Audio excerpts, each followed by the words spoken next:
یو دا خط چا راوړی دی ته ودرېږه یو کس وګورم چې دا خط راته ووایي دې کې بیا څه لیکلي صبر راغی هلک له به یې ویسم السلام علیکم وروره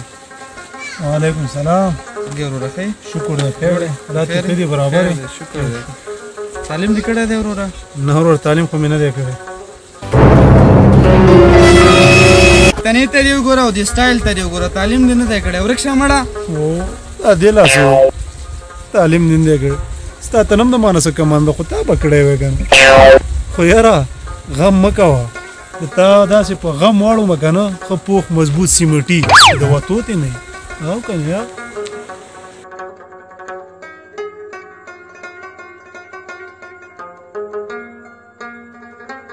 اوس ګوره زه ورسره څه کوم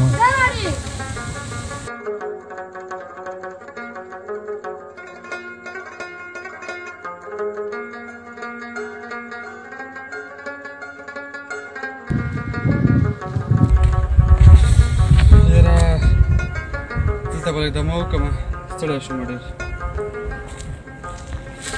که څوک راشي دا خط راته لږ ووایي یاره دې خط کې بیا اوس څه لیکلي چې اوس مې پرې نه پوهېږي وروره دلته راشه لږه وروره ښه جوړې حالات دې ښه دي برابر یې شکر دی مننه وروره تعلیم دې شته هو شکر دی دا خط راته لږ ووایه او دې کې شی لیکلي چا راته رالیږلی دی ډېر مې وګرځاو څوک مې پیدا نه کړه چې راته ووایي داسې وی چا ته ونووې و څوک پرې نه پوهېږي وروره داسې وی یار مزه که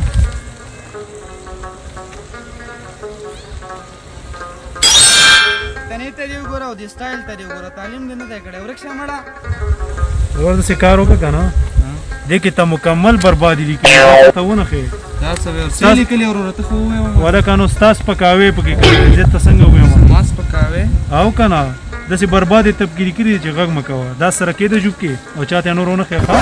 او که نه خپل عزت به خاورو سره خاورېږي دا خط چې درپسې چا رالیږلی دی که نه پسې ورشه ځکه چې ستا سپکاوی پکې کړی دی که نه پوه شوې ورشه پسې و دا ته ما نه شو ویلی که نه زه ته پسې ورشه ځه حسابي ورسره وکړه صحیح ده او زه ورځم خو برباد تا ته ما نه دي ویلي چې رقم ما سره موی وه ته ورځه جاښه ورسره وکړه جاښه او لاړم السلام علیکم وعلیکم السلام روژانه ښه یې جوړې جوړې په خیر یې طبیعت ښه دی دې بیل کې تا ماته څه لیکلي دي تا سره ما څه بد کړي تا ماته داسې خبرې لیکلي دي څه چلو وګورو صبر شه دا خو ته ما سودا بیل درلېږلی وروره بیل داسې دا تا څه شی لیکلي دي پکې ماته ته دا وګوره وروره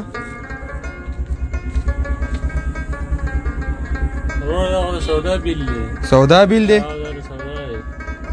ما ته خو یو کس ویلی چې دې کې تا ته ډېرې غلطې خبرې لیکلي دي وروره هغې به څه بدې سره بدې را سره نو په لاره روان وو کس مې راستونکو ته هم ویلې ښه چې درپسې چا رالیږلی دی که نه پسې ورشه ځکه چې ستا سپکاوی پکې کړی دی که نه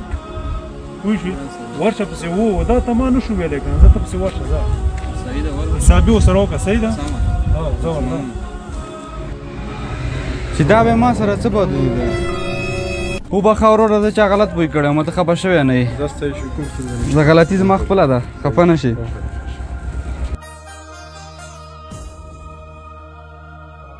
دوستانو په دې هیله چې روغ جوړ به یاست دوستانو زموږ د ویډیو مقصد دا و چې باید په د خپلې کورنۍ په غړو باندې تعلیم وکړو که هغه که خور وي که لور وي او که زوی وي کنی انجام به مو داسې وي لکه زه